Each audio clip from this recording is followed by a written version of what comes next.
Il est 20 h à Kinshasa et bienvenue à votre grande édition vespérale. Dans ce journal magazine, vous aurez droit à l'actualité et bien évidemment la rétrospective de la semaine. Question de vous mettre au parfum de l'actualité de la semaine qui se termine. Un invité dans ce journal, il s'agit de Bob Mbombo, chargé de la cellule de communication de la SNEL. Avec lui, nous parlerons du débit, du procès, des vols, des cornières et autres équipements de la SNEL. Bonsoir. Bonsoir, M. Guetti. Je serai à vous dans quelques instants. Merci. Mais tout d'abord, place à l'actualité.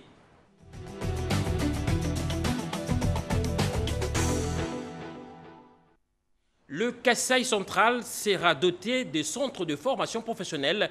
Le ministre de la formation professionnelle, John Toumba, en a parlé avec le gouverneur par intérim de cette province, Anita Lomba.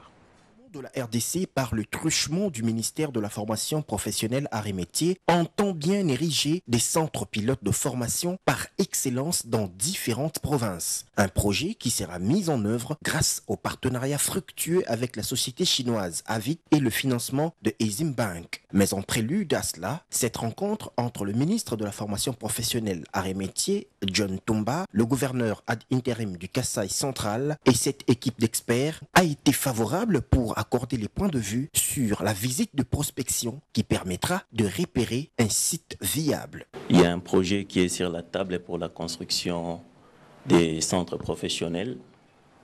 Alors, raison pour laquelle nous sommes rendus avec les gouverneurs AI de Kasaï central pour que nous puissions échanger et avancer avec les projets. Nous avons plus de 10 filières exploitées.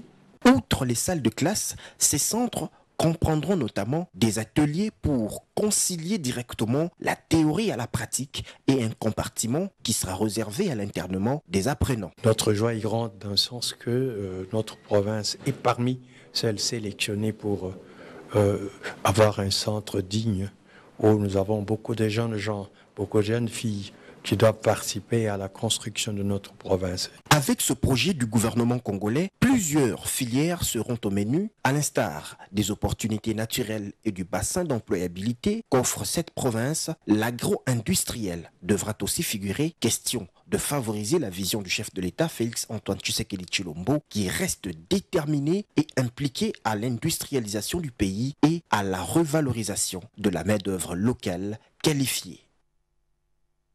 La ville de Kisangani, chef-lieu de la province de la Chopo, se prépare à accueillir activement la ministre de la fonction publique Yolande Ebongo, qui est attendue au début de la semaine dans le chef-lieu de la province de la Chopo. José Baïtombo nous fait découvrir l'ambiance des préparatifs de son accueil. Kisangani s'apprête à réserver un accueil de grand jour à l'une de ses filles élevée en dignité. Une première visite de travail qui vient renforcer le lien avec le Boyomais et Boyomé. Dans la ville, le différent Calico, au message d'espoir et de remerciement, annonce le couleur. Les états-majors de partis politiques, le mouvement social pour le renouveau en particulier, de Maman Malaïka, médecins, sportifs et autres s'activent tous afin d'accueillir la leur, la digne fille qui fait la fierté de tout un peuple, les Tchopolais. De Maman Malaïka et les autres mamans des autres associations de la province ici, en tout cas, nous la portons dans notre cœur.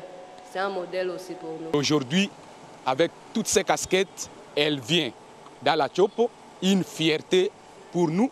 Nous l'attendons à bras ouverts, qu'elle vienne. Nous avons besoin de la voir encore une fois de plus. Nous sommes fiers parce que nous connaissons bien sa capacité. Elle a un parcours élogé. L'objet de la mission du ministre de la fonction publique ne peut que réjouir agents et cadres des différentes divisions de la province. Ils ne cachent non seulement pas leur enthousiasme, mais voient dans cette arrivée une lueur d'espoir face aux multiples problèmes auxquels ils font face. Les agents ont été admis sous statut, mais ne touchent pas leurs primes, ne touchent pas leur salaire. Bon, quand la patronne décide d'aller vers la province, tout le monde s'attend à quelque chose de positif. L'émotion est déjà vive. Elles le seront encore, sans nul doute, à l'arrivée du ministre à Kisangani, la ville qui l'a vu naître, grandir et s'épanouir dans la politique. Avec environ 1 million d'habitants, la ville de Kisangani est aujourd'hui le chef-lieu de la province de la Chopo, après avoir été pendant des décennies celui de la Grande Orientale. Et le ministre des Transports et Voies de Communication, Didier Manzenga, revient de Lagos, au Nigeria, où il a pris part à la réunion des ministres en charge de transport maritime, nous dit Vital Pagabita. Plusieurs matières ont été examinées au cours de cette réunion des ministres des Transports, membres de l'OMAOC, Organisation maritime de l'Afrique de l'Ouest et du Centre, notamment les contenus de la charte de l'OMAOC. Ces assises ont été présidées par le ministre congolais des Transports et Voies de Communication, Didier Mazenga Mukanzu, et président en exercice de l'OMAOC. En effet, les comités des experts de l'OMAOC s'est réunis à Lagos du 15 au 16 septembre 2020 sur les projets de mise en place de la Banque maritime régionale de développement. Mesdames et Messieurs le ministre, nous sommes à un tournant décisif de ces projets. Je souhaite que la volonté de la sous-région s'exprime massivement afin que nous puissions faire un grand pas en avant. J'ai saisi cette occasion pour rappeler que l'approbation de la charte n'est pas la ratification. Ce dont il est question dans cette étape, c'est de permettre d'asseoir des organes provisoires fondés sur l'accord du ministre chargé des transports maritimes. Il a été demandé au Nigeria de contribuer financièrement à hauteur de 40% pour le bon fonctionnement de l'OMAOC. Outre les ministres en charge des transports maritimes, les agents des institutions rattachées à l'OMAOC et autres experts ont pris part à cette grand-messe. Schoolapp Kwilu, ce logiciel créé pour la numérisation du système éducatif, a permis de connecter plusieurs écoles de la province du Kwilu. Son lancement officiel a eu lieu en présence du gouverneur de Kwilu. Paulette Lomba, Romain Mbouta nous en parle. Plus de 4300 écoles de la province du Kwilu ont adhéré à la vision du chef de l'État. Vision matérialisée par le gouvernement provincial en faisant du numérique un levier de bonne gouvernance scolaire. Déjà, plus de 100 écoles sont informatisées et près de 1200 autres pourront intégrer d'ici la fin du mois de janvier 2021 le système numérique. Et cela grâce à Schoolapp, une plateforme numérique congolaise, outil qui permet l'accès au contenu du programme éducatif national de l'enseignement en République démocratique du Congo. Pour votre rappel, le Schoolapp a été lancé officiellement par le gouverneur du Kwilu le 19 novembre de l'année en cours. Le gouverneur du Kwilu, Willy Ichundala, satisfait de l'innovation apportée dans le système éducatif de son entité administrative. Un atout indispensable devant permettre dans un avenir proche à d'autres secteurs de se développer selon lui. Le directeur général de Schoolapp, Pascal Kanik, en appelle les apprenants pour qu'ils s'approprient ce programme très bénéfique pour leur formation. Schoolapp, c'est un moyen de suivi pédagogique pour les parents. Schoolapp, c'est une manière de gérer moderne de gérer les établissements scolaires. C'est un outil de prise, d'aide dans la prise de décision pour les gouverneurs, pour les ministres, de maîtrise des effectifs scolaires, des réductions de taux de détournement, d'abandon scolaire. C'est aussi un moyen pour les parents de s'assurer que le parcours scolaire de son enfant est correct et est périn. Parce que Schoolapp peut archiver tout le parcours scolaire. Schoolapp peut faire en sorte que l'élève puisse retrouver tout son parcours, toutes ses archives, même 10 ans après avoir quitté l'école. Pascal Kanik a témoigné également sa profonde gratitude au chef de l'État et au Premier ministre d'avoir mis tout le moyen nécessaire pour que Schoolapp soit à la disposition des écoles dans le Kwilu.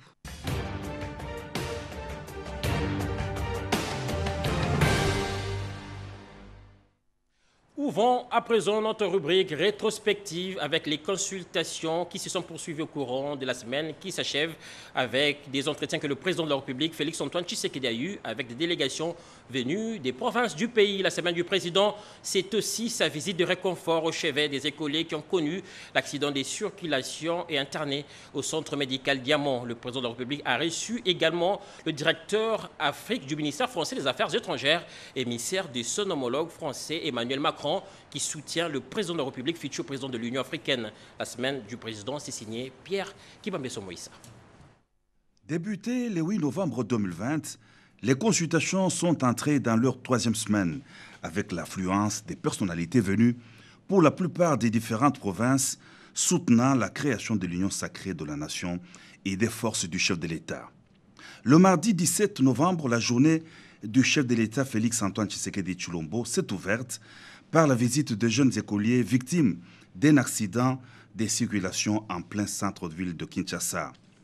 Très affecté par la nouvelle, le père de la nation est allé au chevet de 12 enfants hospitalisés dans un centre médical de la capitale. Il a fait le tour de malades à qui il a apporté tous les réconforts. Leur prise en charge est entièrement assurée par le gouvernement.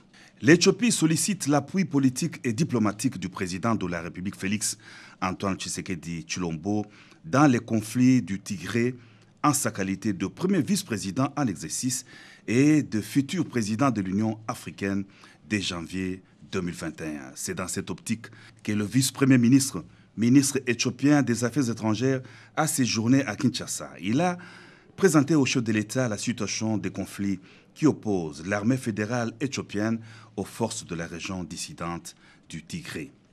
Les consultations de la semaine ont commencé avec l'entretien que le chef de l'État a eu avec le caucus des députés de Massissi, territoire du Nord Kivu, en proie à une insécurité récurrente. Ils ont donné leur piste de solution à la situation sécuritaire dans la partie est du pays et proposé la mise sur pied d'un gouvernement d'union nationale.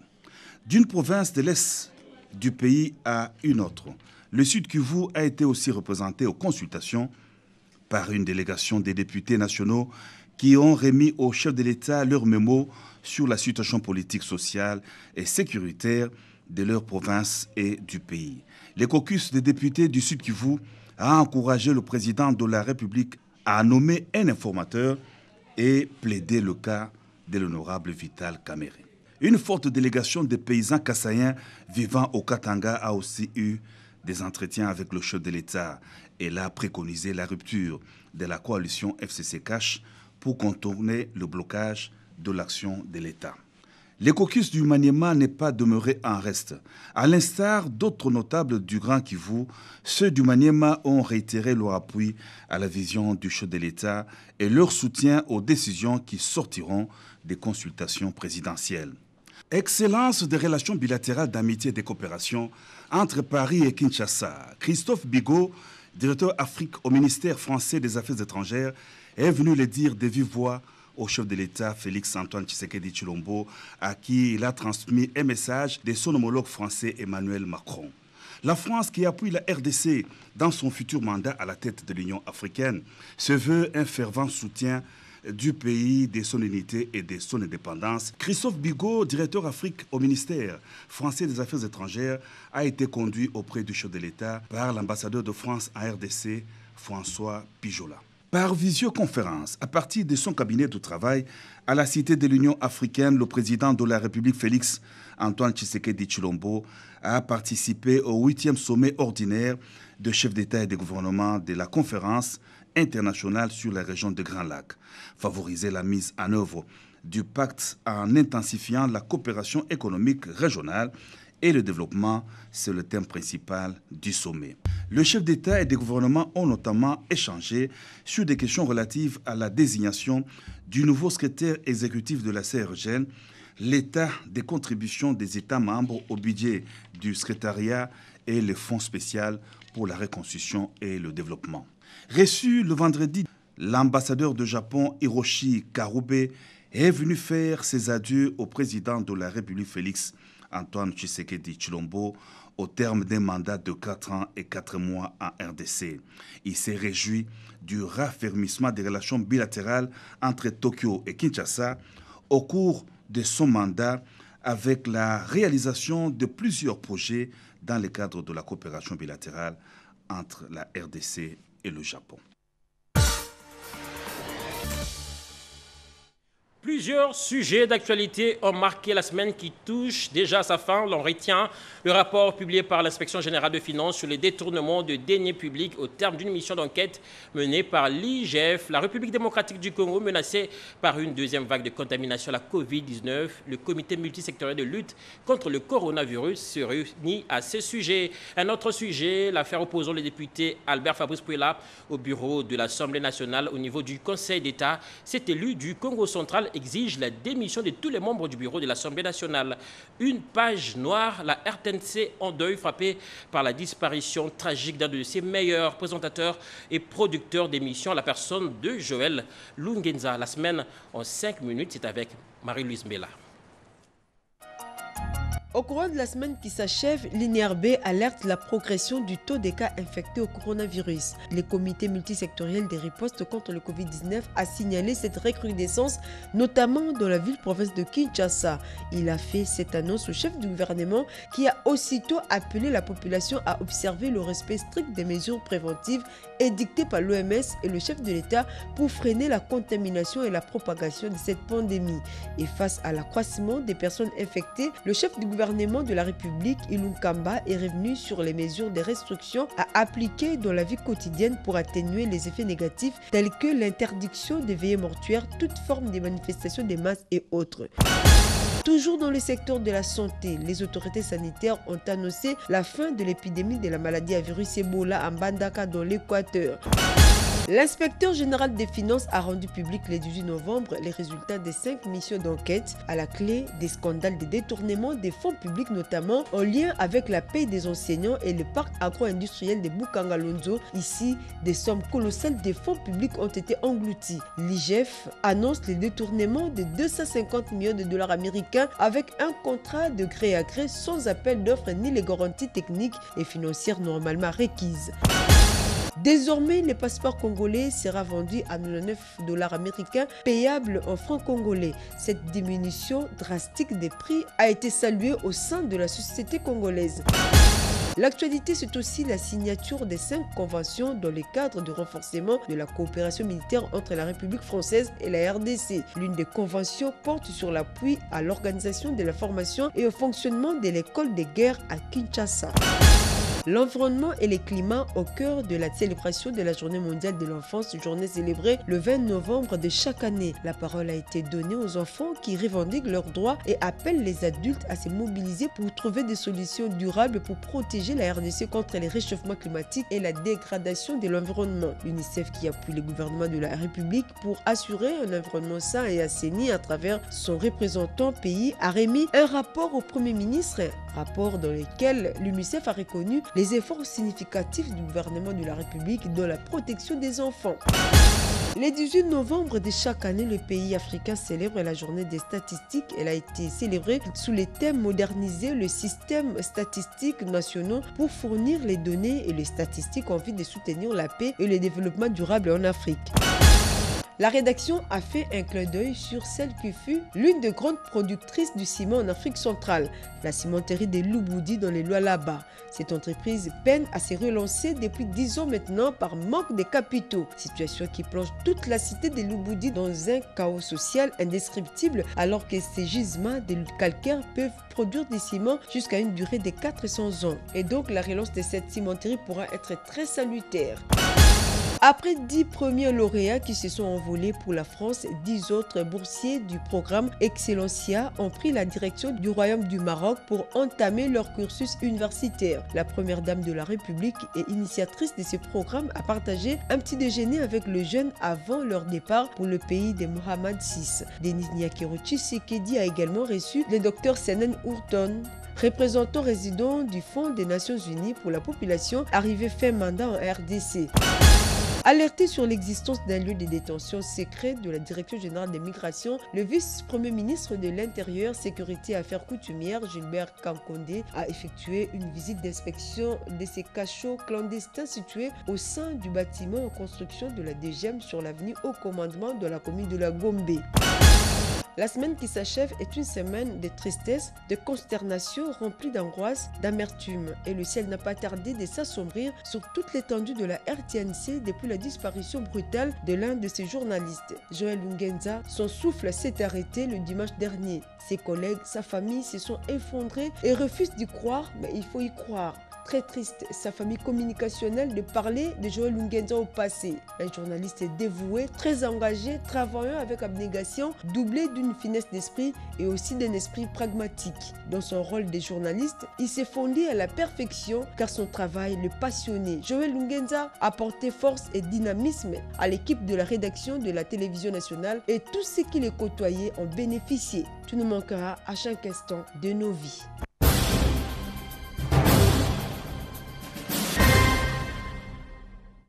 Et comme je l'ai annoncé au début de ce journal, nous avons un invité sur ce plateau. Il s'agit de Bob Mbombo, chef de la cellule de la communication de la SNEL. Avec lui, nous parlerons du début du procès de voleurs des cornières et autres équipements de la SNEL. Certainement, ces inciviques ont plongé une partie du pays dans le noir, n'est-ce pas Bob? Oui, comme vous venez de le dire, M. Guetti, nous avons tenu à rendre ces procès publics parce que la publicité permet non seulement qu'on sensibilise la population, mais qu'on fasse voir à cette population ce que la SNEL est en train de connaître comme problème. Au fait, ces inciviques ont été arrêtés. Pourquoi? Parce qu'ils ont volé des cornières sur nos pylônes de la ligne haute tension. Ces pylônes amènent du courant dans le Grand Bandundu. Et en volant ces cornières, les pylônes se sont écroulés et ils ont plongé toute la partie est de Kinshasa dans le noir et le Grand Bandundu. Vous comprenez qu'il n'y a pas eu seulement l'absence d'électricité, mais c'est un manque à gagner, non seulement pour la SNEL, mais pour toute la République. Et c'est pour quand ce procès? Ce procès commence demain, lundi, le 23 à 9h. C'est ici à côté de la RTNC, sur le terrain du centre médical Vidiana, au croisement des avenues Cabinda et Libération ex-24 novembre. Et à part les cornières, il y a encore un groupe d'inciviques qui ont volé plusieurs équipements de la SNEL. Vous savez, SNEL est victime des actes de vandalisme comme on n'a pas idée. Nous avons demandé à la population de s'approprier, de protéger les réseaux de distribution de la ville de Kinshasa. Mais il s'est fait malheureusement que parmi la population, il y a des inciviques qui continuent non seulement à voler les câbles pour empêcher les autres d'avoir du courant, mais aussi et surtout, il y a un autre réseau qui a volé, enfin on peut appeler ça voler ou constituer des tenues de travail qui sont en train de vendre illégalement. Et ils vendent à qui? Aux inciviques qui vont se présenter sur le réseau comme agents qui vont vandaliser le réseau. Et tout ça va retomber sur la SNEL. C'est pourquoi nous avons voulu sensibiliser la population et faire en sorte que cette population devienne elle-même sentinelle du réseau parce qu'elle doit avoir du courant. Et parlons d'autres choses, surtout de la mauvaise desserte de l'électricité de la capitale et surtout ailleurs. Qu'est-ce qui explique cette mauvaise fourniture de l'électricité? Ce n'est pas une mauvaise fourniture d'électricité. Nous sommes ici dans une entreprise qui est dirigée par M. Jean Bosco Kayombo, qui a amené un programme qui était tracé et étalé sur une année. Nous avons commencé par réhabiliter nos parcs de production. La ligne, nous avons ajouté une deuxième ligne qui est sur Kinshasa. Et puis nous avons renforcé les capacités de la ligne qui part d'Inga vers Kolwezi. Bon, vous comprenez que cette stabilité nous a poussé maintenant à placer dans les différentes communes un certain nombre de cabines pour décharger les cabines qui existent. En dépit de ces programmes, vous connaissez, on a eu la pandémie qui nous a empêchés de réaliser ces programmes. Mais ceux qui voient à Kinshasa, ils savent que la tension elle est stable. Mais dès que le programme est réalisé, en plaçant des cabines de décharge, nous allons équilibrer la situation. Et là, c'est à vérifier parce que vos abonnés se plaignent de cette situation. Bon, vous savez, c'est difficile qu'on convainque tout le monde, mais c'est le doute de certains abonnés qui nous pousse encore à mieux faire. Et comment expliquez-vous la facturation de la SNEL? Non, je vais encore revenir sur ça parce que les gens pensent qu'après la gratuité qui a été décidée par le gouvernement, nous avons doublé le prix. Non, nous avions, il faut parler au passé, nous avions un système de facturation forfaitaire. Nous nous sommes dit, il faut que le Quinois accepte la nouvelle politique que nous amenons, celle de déplacer le compteur après paiement. Ces compteurs vont avoir un double objectif. D'abord, la sécurisation de la consommation du client. Donc, vous payez ce que vous avez réellement consommé. Et ensuite, cette sécurisation permet qu'on économise l'énergie. Au lieu de facturer forfaitairement. Oui, parce que la loi qui a été publiée sur la libération du secteur de l'électricité ne nous oblige pas à facturer forfaitairement. Donc nous avons l'obligation de placer ces compteurs, que la population accepte ces compteurs. Je vous dis que ça serait extraordinaire. Merci, monsieur Bob Mbombo. Je rappelle que vous êtes chef de la cellule de la communication de la SNEL. Merci. C'est moi qui vous remercie, monsieur Guetti. Merci pour cet éclairage. Merci beaucoup. Merci. Poursuivons ce journal. Le ministre d'État, ministre de la Communication et Médias, poursuit sa tournée de sensibilisation à la Covid-19 dans différentes églises de la ville de Kinshasa. Ce dimanche, Jolino Makelele était à l'église Liloba où il a porté des kits sanitaires contre le coronavirus. Suivez. C'est dans le cadre de la sensibilisation à la Covid-19 que le ministre d'État, ministre de la Communication et Médias, est descendu cette fois-ci à l'église Liloba pour toujours sensibiliser cette assemblée de Dieu face à la pandémie. Dans sa gibecière, David Jolino Makelele a remis des savons liquides, masques, désinfectants et lave-mains pour cette cause. Une occasion pour ce ministre infatigable de soutenir le représentant légal de cette église pour le travail qu'il ne cesse d'abattre au sein du peuple de Dieu. L'État a combattu la banabaye. Bomonaki tango malade mabe ya coronavirus yaki. Ebeti mokili ya Chine, ebeti mokili ya Europa, ebeti mokili ya Amerika, eye kobeta biso pe na Afrika. C'est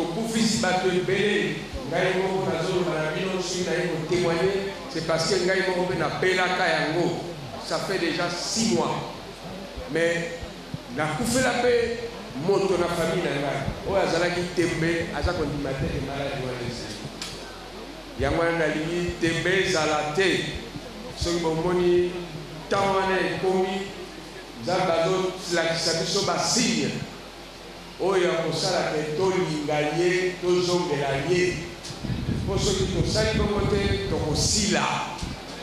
Après l'église, le ministre est allé à la résidence du prophète. Je suis venu ici pour lui témoigner cette marque particulière d'affection que j'ai à son endroit. Et pour qu'il sache que même quand il n'est pas là, j'ai encore l'impression qu'il est là. Et c'est ce que j'ai vécu à l'église. Ici, nous avons parlé en profondeur de Dieu, de ses œuvres, et surtout de la manière dont il assure l'exégèse de la Bible.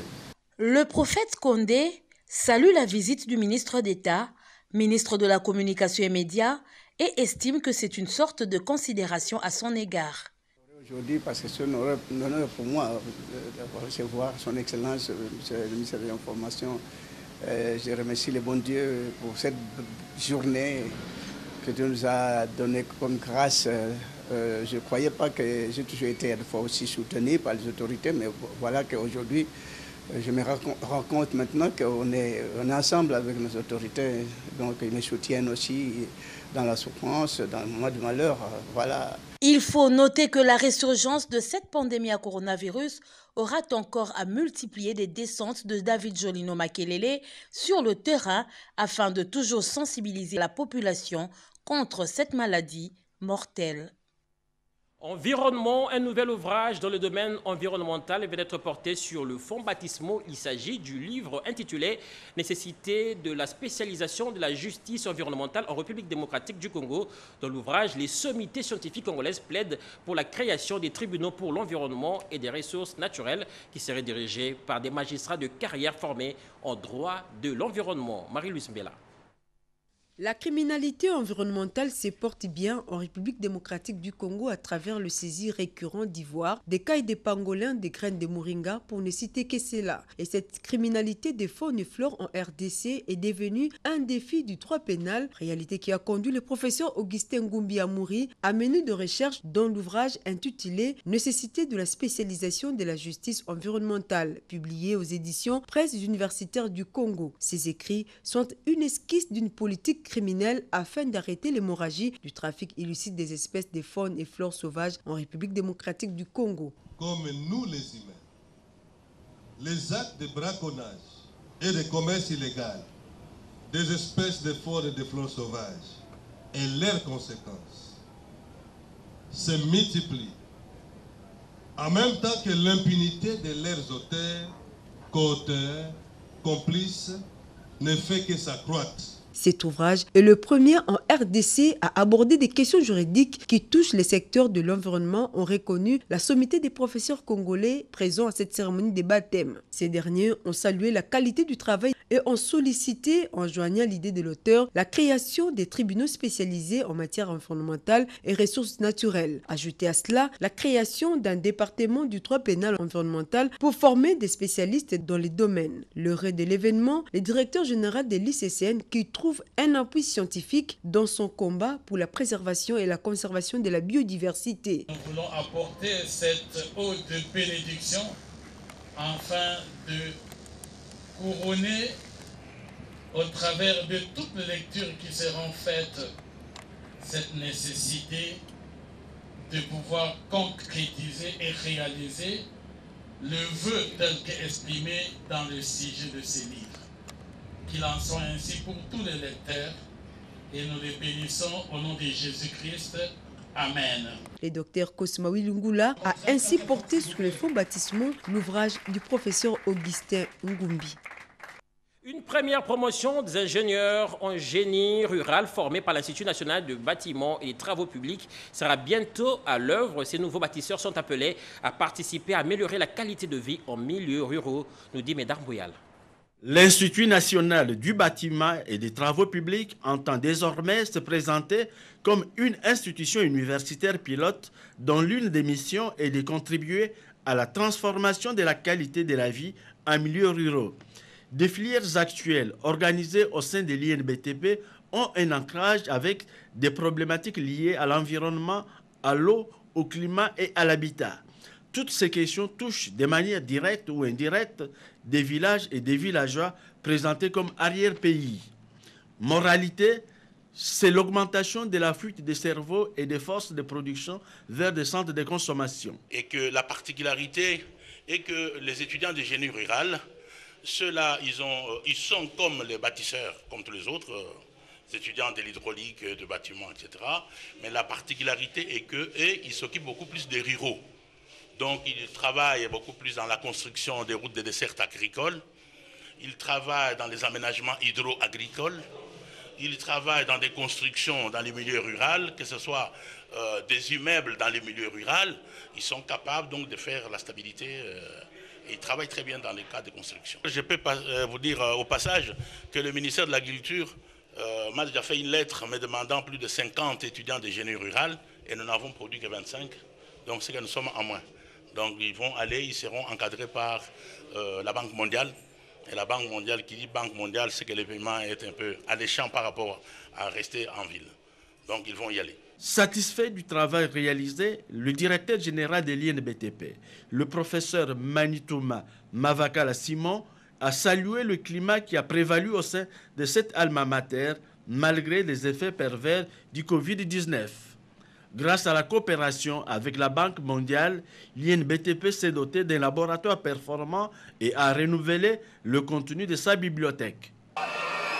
Une autre cérémonie de collation de grades académiques, cette fois-ci à l'Institut supérieur d'enseignement technique médical ISETEM, Luxon Kabbalah.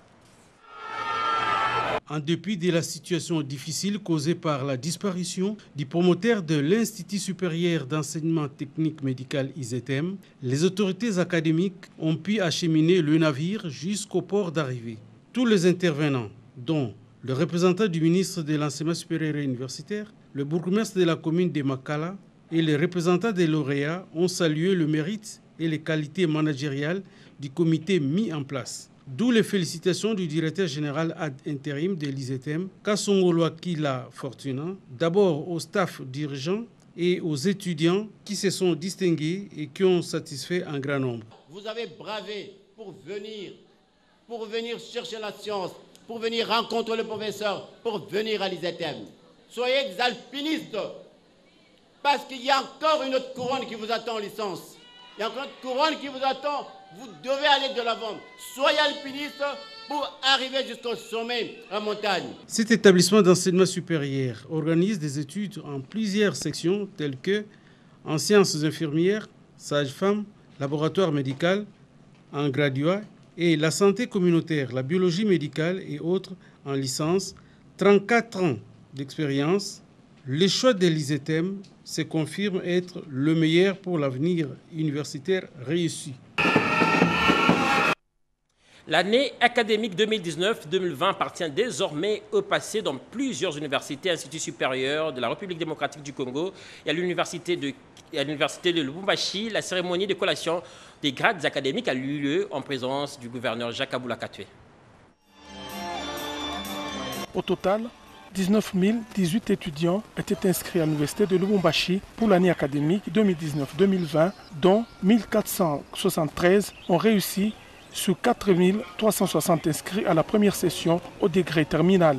Plus ou moins 99%, plus ou moins 97% des cours ont été dispensés malgré la pandémie de Covid-19 qui a perturbé cette année académique. Le recteur de l'université de Lubumbashi a rendu hommage aux éminents professeurs pour leurs engagements dans l'encadrement de la jeunesse malgré les temps difficiles. Gilbert Kishiba Fitoula a aussi invité les étudiants à donner un sens à leur diplôme. La province du Haut-Katanga, la barque est bien pilotée par son Excellence, Monsieur le Gouverneur.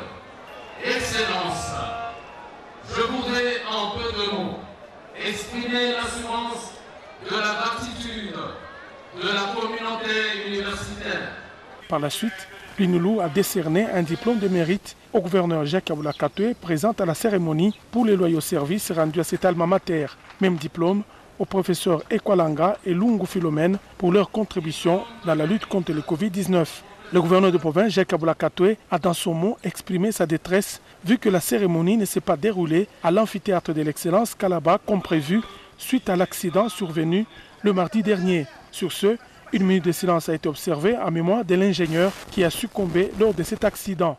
Juste après, l'autorité provinciale a rendu hommage aux professeurs de l'université avant de clôturer officiellement l'année académique. L'université de Lubumbashi mérite toutes mes félicitations pour s'être bien distinguée parmi ses consoeurs des universités publiques de notre pays. Sur ce, je déclare close l'année académique 2019-2020 à l'université de Lubumbashi.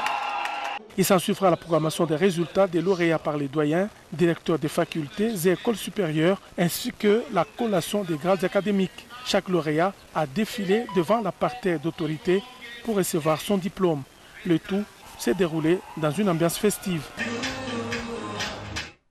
Politique, Jean-Pierre Kankou, président du mouvement Debout congolais, soutient les consultations initiées par le chef de l'État en vue de la création de l'Union sacrée de la nation. Suivez. Le mouvement Debout congolais, en cycle MDC,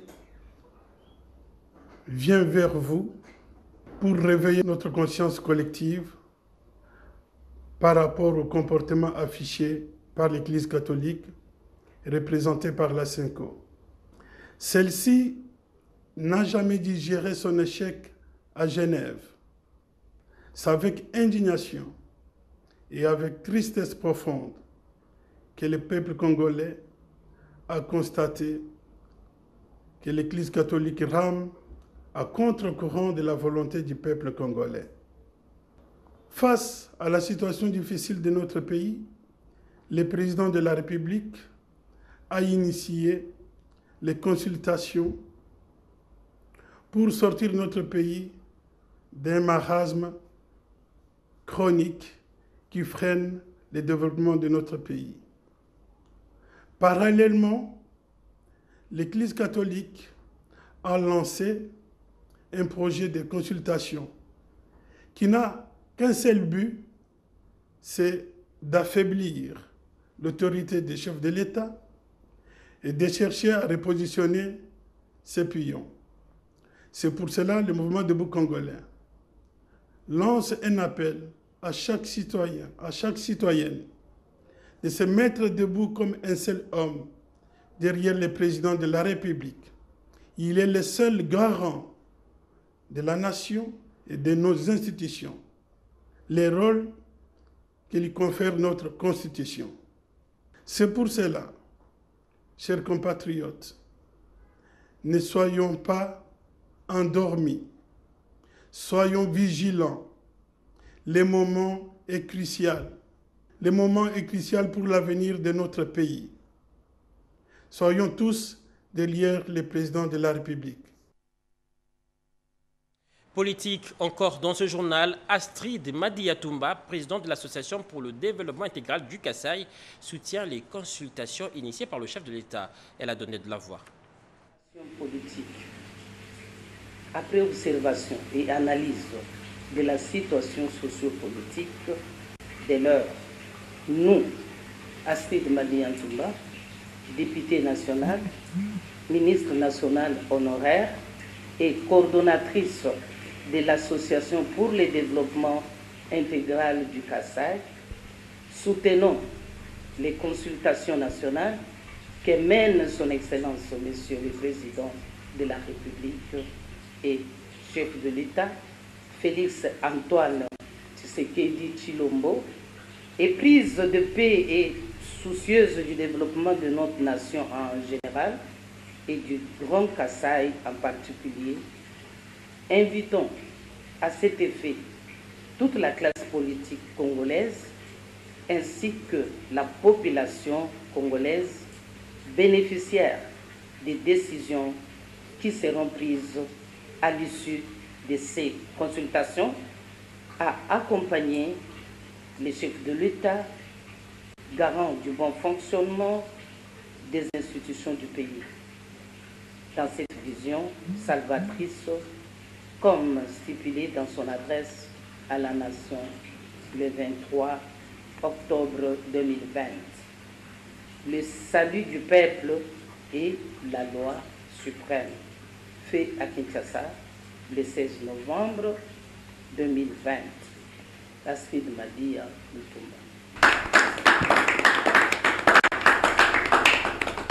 En santé, un protocole d'accord de collaboration a été signé entre la plateforme des organisations promotrices des mutuelles de santé du Congo et l'Association nationale des motocyclistes et mobilisateurs ANAMO, question d'assurer une meilleure prise en charge médicale à tous les conducteurs de taxi-moto. Serge Mata.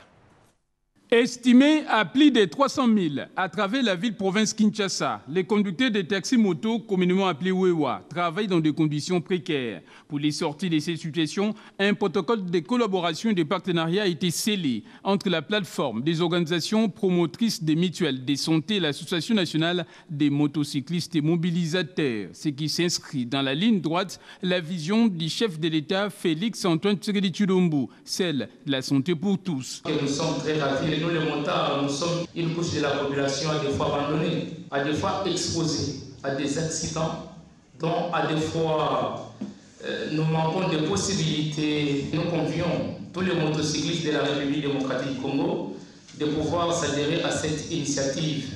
C'était en présence du secrétaire général au travail et la prévoyance sociale, Jean Massassou. La présente convention a pour objet, selon le coordonnateur de la plateforme des organisations promotrices des mutuelles de santé, Henri Kanvunzi, de permettre à tous les motocyclistes, communément appelés Wewa, de bénéficier des soins de santé de qualité. Les Wewa doivent savoir qu'ils ne sont plus seuls dans les problèmes qu'ils ont de l'accès aux soins de santé. Aujourd'hui, ils ont un partenaire fiable qui est la plateforme des organisations promotrices des mutuelles de santé et aussi avec l'œil vigilant de l'administration publique. Premièrement, nous allons mettre en place les comités d'initiative qui regroupent tous les membres de ces deux associations venant du niveau national. Et après, maintenant, nous allons partir par district à Kinshasa parce que le processus il est national. Précisons-le que la mutuelle de santé est une assurance qui complète la prise en charge des frais de santé. Une page noire dans ce journal. La radio-télévision nationale congolaise est en deuil. Elle a perdu l'un de ses meilleurs journalistes et présentateurs d'émissions d'actualité en la personne de Joël Lungenza. Il a tiré sa révérence le dimanche dernier des suites d'une crise cardiaque et Eddie Tchala relève à travers ce portrait les qualités exceptionnelles de ce chevalier de la plume qui nous quitte par une mort inopinée. Partie de quoi pour essayer de comprendre ce qui se passe dans l'Est. Merci pour la parole. C'est humainement intenable, Yadjo. Difficile à combler professionnellement. La fragilité de la vie questionne sérieusement les raisons de notre existence. Joël Lungenza, producteur et présentateur des émissions ici à la télévision nationale. La dernière, tu l'as présentée samedi dernier avec prestance, n'accusant aucune faiblesse. Et pourtant, Le temps d'un matin et d'un midi, tu as tiré ta révérence. Les grands événements couverts par la radio-télévision nationale congolaise ces 10 dernières années ont connu ta touche. Le 14e sommet de la francophonie t'a fait prendre des marques. Le sommet de la SADC de Kinshasa les a affermis. Mettre la force et l'énergie dans la réussite de la couverture médiatique des grands événements dont les 2 cités ne sont qu'illustratifs était pour toi devenu une habitude, si pas une destinée. Tu pars en laissant une paperasse préparant l'accompagnement de la présidence de la RDC à l'Union africaine. On a discuté, on a réparti les tâches, et puis tu t'effaces. Joël, quel gâchis. Nous ne dirons pas que c'est un cataclysme, mais c'est une lourde perte pour nous. Si c'était encore possible, que tu voies les désarrois dans lequel tu as plongé notre équipe de la rédaction, tu te raviserais. Ni toi, ni nous, personne n'est tenant les manettes de la vie, nous n'avons plus qu'à nous résigner devant cette fatalité. Tu as joué ta partition, fais alors un bon voyage, si jamais voyage il y a. Et le programme de ces obsèques se présente comme suit. Mardi 24 novembre de 18h à 6h, la veillée mortuaire sera organisée sur l'avenue Colonel Munjiba, numéro 6789 sur le boulevard du 30 juin, non loin de Chanik Métal. La levée du corps aura lieu ce mercredi 25 novembre à 10h à la morgue de la clinique Ngalema et l'enterrement à la chapelle Jean-Baptiste derrière Mbétique, Nouvelle Cité. Que son âme repose en paix. C'est par ici que nous bouclons la boucle de ce journal. Merci de l'avoir suivi. À 22h, retrouvez Malou Bella pour la suite de l'actualité. Bon début de semaine à toutes et à tous. Continuez d'observer les gestes barrières contre la Covid-19. Merci.